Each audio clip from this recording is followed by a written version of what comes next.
Good morning दोस्तों। आज की क्लास में हम सीडीपी के 30 क्वेश्चंस डिस्कस करेंगे जो आपके टेट एग्ज़ाम के लिए बहुत ही इम्पोर्टेंट रहने वाले हैं। चलो आइए देखते हैं। तो हमारा जो फर्स्ट क्वेश्चन है, अभिप्रेरणा के सिद्धांतों के अनुसार एक शिक्षक के द्वारा सीखने को संदर्भित कर सकता है। तो इसमें 4 ऑप्शन हैं। विद्यार्थियों से वास्तविक अपेक्षाएं रखने, बी ऑप्शन है अपेक्षाओं को एक रूप स्तर रखने, और थर्ड ऑप्शन है विद्यार्थियों से अधिक किसी प्रकार की अपेक्षाएं न रखने, और डी ऑप्शन है विद्यार्थियों से बहुत उच्च अपेक्षाएं रखने। तो इसका जो बेस्ट ऑप्शन जो आंसर होगा वो है ऑप्शन नंबर ए, विद्यार्थियों से वास्तविक अपेक्षाएं रखने। सेकेंड क्वेश्चन है, विकास शुरू होता है उत्तर बाल्यावस्था से या प्रसव पूर्व अवस्था से, शैशवावस्था से या फिर पूर्व बाल्यावस्था से। तो इसका जो आंसर है वो है ऑप्शन नंबर बी, प्रसव पूर्व अवस्था से, क्योंकि बच्चे का विकास गर्भावस्था से ही स्टार्ट हो जाता है। और थर्ड क्वेश्चन है, बहुविध बुद्धि सिद्धांत के अनुसार सभी प्रकार के पशुओं, खनिजों, पेड़ पौधों को पहचानने और वर्गीकृत करने की योग्यता कहलाती है।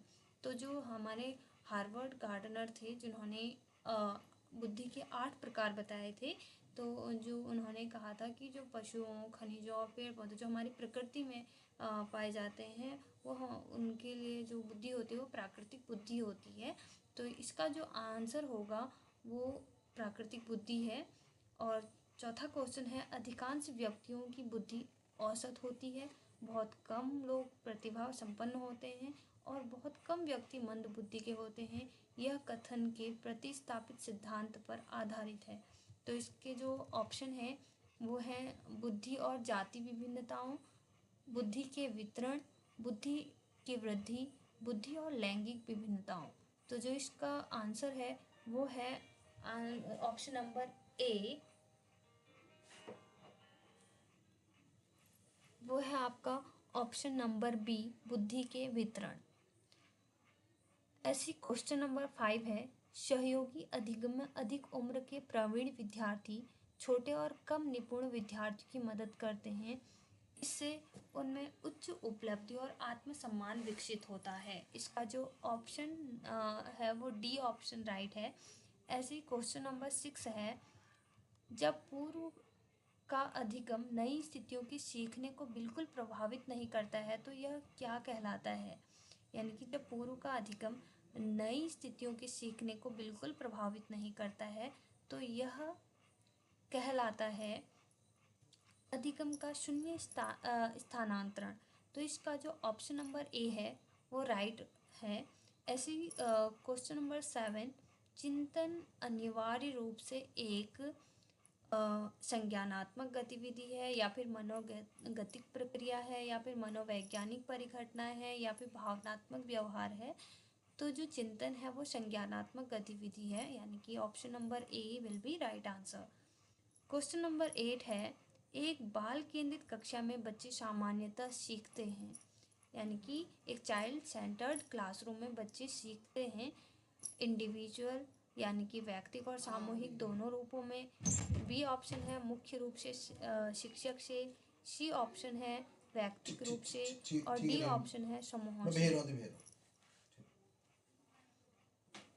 तो जो ऑप्शन नंबर ए है व्यक्तिगत और सामूहिक रूप दोनों से, तो इसका जो ऑप्शन नंबर ए होगा वो राइट है।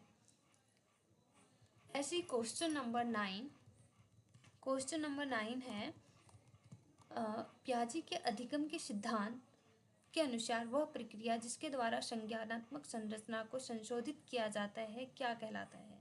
तो पियाजे के संज्ञानात्मक के सिद्धांत के अनुसार वह प्रक्रिया जिसके द्वारा संज्ञानात्मक संरचना को संशोधित किया जाता है समायोजन कहलाता है, क्योंकि बच्चा जो है पुरानी चीज़ों में नई चीज़ों को ऐड करके सीखता है। ऐसे क्वेश्चन नंबर 10 है, एक शिक्षिका अपने शिक्षार्थियों की सदैव इस रूप में सहायता करती है कि वे एक विषय क्षेत्र से प्राप्त ज्ञान को दूसरे विषय क्षेत्रों के ज्ञान के साथ जोड़ सके, इससे डैश को बढ़ावा मिलता है।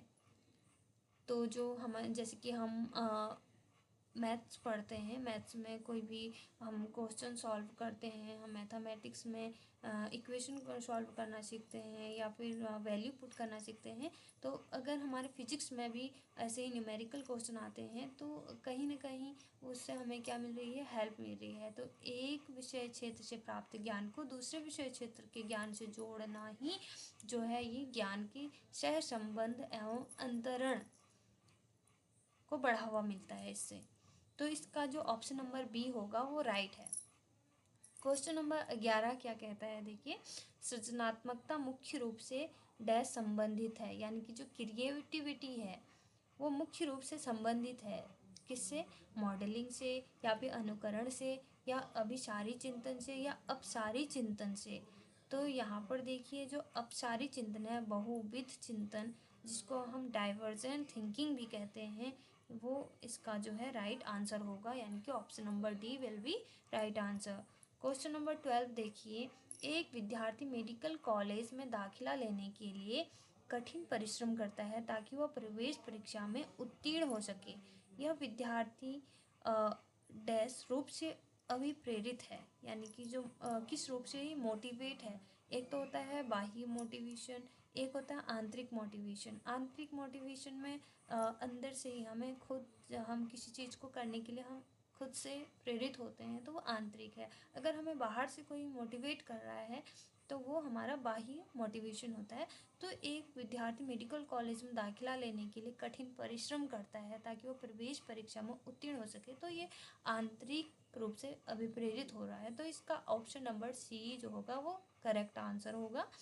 ऐसी क्वेश्चन नंबर 13 है, व्यवहार का करना पक्ष में आता है, यानी कि जो बिहेवियर है उसका जो करना पक्ष है, डूइंग, वो निम्न में आता है।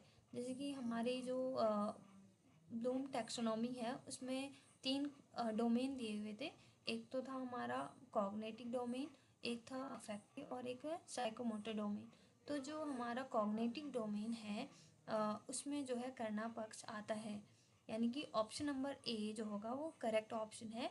ऐसे क्वेश्चन नंबर 14 देखिए क्या कहता है, विज्ञान एवं कला प्रदर्शनियाँ, संगीत एवं नृत्य प्रस्तुतियाँ तथा विद्यालय पत्रिका निकालना के लिए है। तो जो विज्ञान और कला प्रदर्शनियाँ हैं या फिर संगीत और नृत्य प्रस्तुतियाँ हैं या फिर विद्यालय पत्रिका निकालना है, ये इसके लिए हैं। ये शिक्षार्थियों को सृजनात्मक मार्ग उपलब्ध कराने के लिए हैं, या फिर विभिन्न व्यवसायों के लिए विद्यार्थी को प्रशिक्षित करने के लिए हैं, या फिर विद्यालय का नाम रोशन करने के लिए हैं, या फिर अभिभावकों को संतुष्ट करने के लिए हैं। तो इसका जो ऑप्शन नंबर ए है, विद्यार्थियों को सृजनात्मक मार्ग उपलब्ध कराने के लिए, तो इसका जो ये ऑप्शन नंबर ए है वो करेक्ट आंसर है।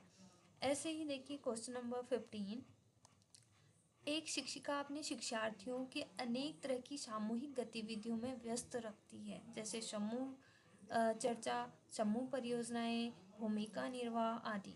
यह सीखने के किस आयाम को उजागर करती है, यानी कि एक टीचर जो है विद्यार्थियों के अनेक तरह की सामूहिक गतिविधियों में व्यस्त रखती है बच्चों को, उनको ग्रुप डिस्कशन कराती है या फिर जो ग्रुप एक्टिविटीज़ है वो करवाती हैं। तो ये सीखने के किस आयाम को उजागर करती हैं, इससे बच्चों में क्या होगा। नंबर 1, सामाजिक गतिविधि के रूप में अधिगम या मनोरंजन द्वारा अधिगम या भाषा निर्देशित अधिगम या प्रतियोगिता आधारित अधिगम। तो जो सामाजिक गतिविधि के रूप में अधिगम है ये उसका उजागर होता है।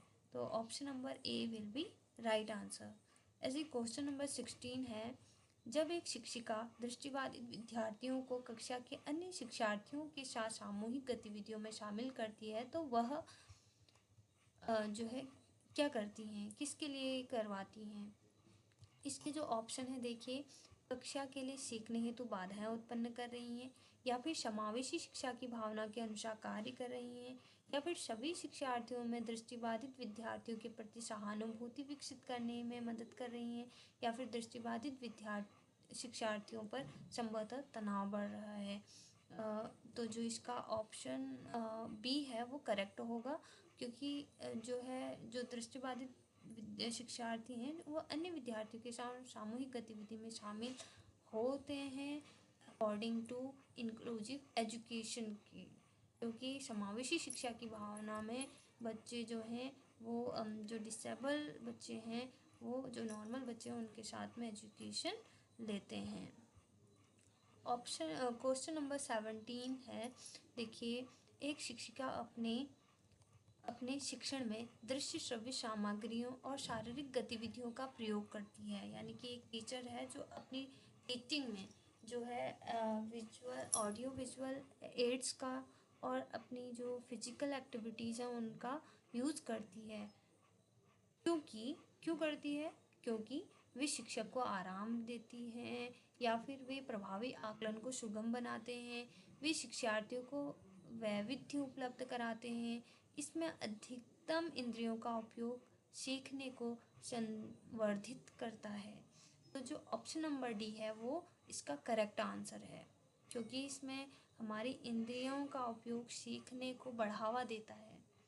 क्वेश्चन नंबर 18 है, देखिए, क्वेश्चन नंबर 18, कोहलबर्ग के अनुसार सही और गलत के प्रश्न के बारे में निर्णय लेने में शामिल चिंतन प्रक्रिया को कहा जाता है। सहयोग की नैतिकता या फिर नैतिक तर्कणता या फिर नैतिक यथार्थवाद या फिर नैतिक दुविधा। जो इसका ऑप्शन नंबर डी है वो राइट है, क्योंकि इसमें जो है वो सही गलत के बारे में निर्णय लेने में चिंतन प्रक्रिया को कहा जाता है। क्वेश्चन नंबर 19 है, एक विद्यार्थी अपने समकक्ष व्यक्तियों के समूह के प्रति आक्रामक व्यवहार करता है और विद्यालय के मानदंडों को नहीं मानता है। इस विद्यार्थी को डैश में सहायता की आवश्यकता है। तो एक विद्यार्थी जो अपनी जो क्लासमेट हैं उनके जो ग्रुप्स हैं उनके प्रति आक्रामक व्यवहार दर्शाता है और विद्यालय के जो रूल हैं उनको नहीं मानता है, तो इस विद्यार्थी को जो है भावनात्मक क्षेत्र की सहायता की आवश्यकता है। क्वेश्चन नंबर 20 क्या है, देखिए, शिक्षकों को यह सलाह दी जाती है कि वे अपने शिक्षार्थियों को सामूहिक गतिविधियों में शामिल करें, क्योंकि सीखने को सुगम बनाने के अतिरिक्त ये डैश में सहायता करती हैं। और ये किस चीज़ में सहायता करती हैं? जो सामूहिक गतिविधियां हैं ये दुश्चिंता में करती हैं या फिर सामाजिकरण में सहायता करती हैं या फिर मूल्य द्वंद्व में सहायता करती हैं या फिर आक्रामकता में सहायता करती हैं। तो जो ये सामूहिक गतिविधियां हैं ये सामाजिकरण में सहायता करती हैं। तो इसका जो ऑप्शन नंबर बी होगा वो करेक्ट आंसर है। क्वेश्चन नंबर 21, समावेशी शिक्षा उस विद्यालयी शिक्षा व्यवस्था की ओर संकेत करती हैं जो इंक्लूसिव एजुकेशन है वो विद्यालयी शिक्षा व्यवस्था की ओर संकेत करती हैं। ऑप्शन नंबर ए, विशेष आवश्यकता वाले बच्चों को विशिष्ट विद्यालयों के माध्यम से शिक्षा देने को प्रोत्साहित करती हैं, या फिर केवल बालिका शिक्षा को बढ़ावा देने की आवश्यकता पर बल देती हैं, या फिर जो सभी निर्योग के बच्चों को शामिल करती हैं, या जो उनकी शारीरिक बौद्धिक सामाजिक भाषिक या अन्य विभिन्न योग्यता स्थितियों को ध्यान में रखे बगैर बच्चों को शामिल करती हैं। तो जो समावेशी शिक्षा है वो बच्चों को बिना उनकी विभिन्न योग्यता स्थितियों को ध्यान में रखे बगैर बच्चों को शामिल करती हैं। तो इसका जो ऑप्शन नंबर डी है वो करेक्ट आंसर है। क्वेश्चन नंबर 21 क्या कहता है, देखिए, निम्नलिखित में से कौन सा मुख्य रूप से आनुवांशिकता संबंधी कारक है? तो आँखों का रंग है, या फिर सामाजिक गतिविधियों में भागीदारिता है, या फिर समकक्ष व्यक्तियों के समूह के प्रति अभिवृत्ति है, या फिर चिंतन पैटर्न है। तो आनुवांशिकता जो होती है यानी कि इनहेरिडिटी, ये आँखों का रंग है। अब देखिए क्वेश्चन नंबर 23 क्या कहता है। क्वेश्चन नंबर 23, शिक्षकों को अपने विद्यार्थियों की त्रुटियों का अध्ययन करना चाहिए क्योंकि वे प्रायः डैश की ओर संकेत करती हैं।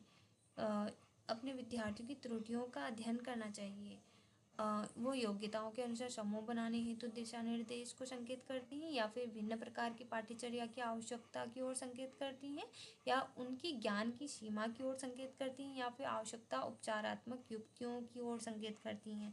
तो इसका जो ऑप्शन नंबर डी है वो करेक्ट आंसर है, क्योंकि देखिए जब आप त्रुटियों का अध्ययन करते हैं तो उसके बाद जो कमी होती है उसके लिए आप उपचारात्मक शिक्षण को अपनाते हैं। तो इसका जो ऑप्शन नंबर डी होगा वो करेक्ट आंसर है। क्वेश्चन नंबर 24, सीमा हर पाठ को बहुत जल्दी सीख लेती है जबकि लीना उसे सीखने में ज़्यादा समय लेती है। यह विकास के सिद्धांत को दर्शाता है। तो आपने जो डेवलपमेंट है उसकी जो प्रिंसिपल्स हैं वो पढ़े होंगे। तो देखिए, जो सीमा है वो पाठ को बहुत जल्दी तो लर्न कर लेती है, लेकिन जो लीना है वो पाठ को सीखने में ज़्यादा समय लेती है।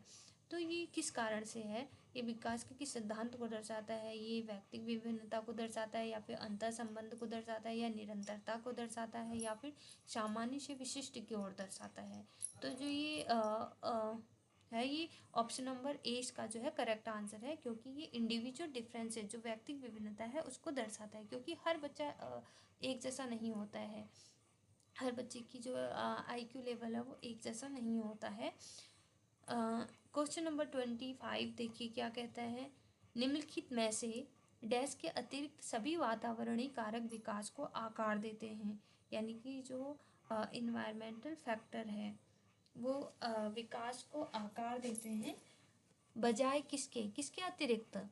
पौष्टिकता की गुणवत्ता, ये वातावरणीय कारक के विकास को आकार देती है। संस्कृति जो है यह वातावरणीय कारक के विकास को आकार देती है। शिक्षा की गुणवत्ता, ये भी वातावरणीय कारक को विकास देती है। बट जो शारीरिक गठन है ये वातावरणीय कारक के विकास को आकार नहीं देती है। तो इसका जो ऑप्शन नंबर डी है वो करेक्ट आंसर होगा।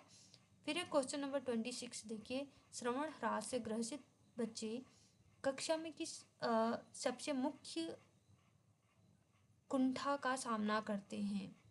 यानी कि जो HI वाले बच्चे होते हैं वो उनको किस नैराश्य जो कुंठा है उसका सामना करना पड़ता है? उनको दूसरों के साथ संप्रेषण करने या सूचनाओं को बांटने में अक्षमता होती है, या फिर दूसरे विद्यार्थियों के साथ परीक्षा देने में अक्षमता होती है, या फिर प्रस्तावित पाठ्य पुस्तक को पढ़ने की अक्षमता, या फिर खेलकूद की भागीदारिता निभाने में अक्षमता? तो जो इसका बेस्ट आंसर है वो है ऑप्शन नंबर ए, दूसरों के साथ संप्रेषण करने तथा सूचनाओं को बांटने की अक्षमता में उनको कुंठा का सामना करना पड़ता है। क्वेश्चन नंबर 27, डिसलेक्सिया मुख्य रूप से की समस्या से संबंधित है। किसकी समस्या से संबंधित है ये डिसलेक्सिया? सुनने की, पढ़ने की, बोलने की, या फिर बोलने व सुनने की? तो जो डिसलेक्सिया है ये पढ़ने की समस्या से संबंधित है। तो ऑप्शन नंबर जो बी है वो इसका करेक्ट आंसर होगा। क्वेश्चन नंबर 28, प्रतिभाशाली विद्यार्थी अपनी क्षमताओं को तब विकसित कर पाएंगे जब जो हमारे जो प्रतिभाशाली विद्यार्थी वो अपनी क्षमताओं को तब विकसित कर पाएंगे जब वो बार बार उनकी परीक्षा होगी, या फिर वे अन्य विद्यार्थियों के साथ अधिगम प्रक्रिया से जुड़ते हैं, या फिर उन्हें अन्य विद्यार्थियों से अलग किया जाएगा, या वे निजी कोचिंग कक्षाओं में पढ़ेंगे। तो इसका जो बेस्ट ऑप्शन जो आंसर होगा वो है ऑप्शन नंबर बी, वे अन्य विद्यार्थियों के साथ अधिगम प्रक्रिया से जुड़ते हैं। ऐसे क्वेश्चन नंबर 29, एक अच्छी पाठ्य पुस्तक से बचती है, जो एक अच्छी पाठ्य पुस्तक हो वो किस चीज़ से बचती है? लैंगिक समानता से, या फिर सामाजिक उत्तरदायित्व से, या फिर लैंगिक पूर्वाग्रह से, या फिर लैंगिक संवेदनशीलता से? तो जो ये एक अच्छी पाठ्य पुस्तक है वो लैंगिक पूर्वाग्रह से बचती है। इसका ऑप्शन नंबर सी जो होगा वो राइट आंसर होगा। और हमारा जो लास्ट क्वेश्चन है, क्वेश्चन नंबर 30, पियाजे के अनुसार संज्ञानात्मक विकास के किस चरण पर बच्चा वस्तु स्थायित्व को प्रदर्शित करता है? तो जो इसके ऑप्शन है वो मूर्त संक्रियात्मक चरण है, या औपचारिक संक्रियात्मक चरण है, या फिर संवेगात्मक चरण है, या पूर्व संक्रियात्मक चरण है? तो जो बच्चा है उसमें जो वस्तु स्थायित्व वो प्रदर्शित करता है वो किस स्टेज में प्रदर्शित करता है? तो वो है संवेदी गामक। तो इसका जो ऑप्शन नंबर सी है वो करेक्ट आंसर है। तो ऐसी ही वीडियो पाने के लिए आप मेरे इस चैनल को लाइक, शेयर एंड सब्सक्राइब करिएगा, ताकि मैं आपके लिए रोज़ नए नए इस तरीके से क्वेश्चंस लाते रहूं। Thank you. आज की वीडियो में इतना ही।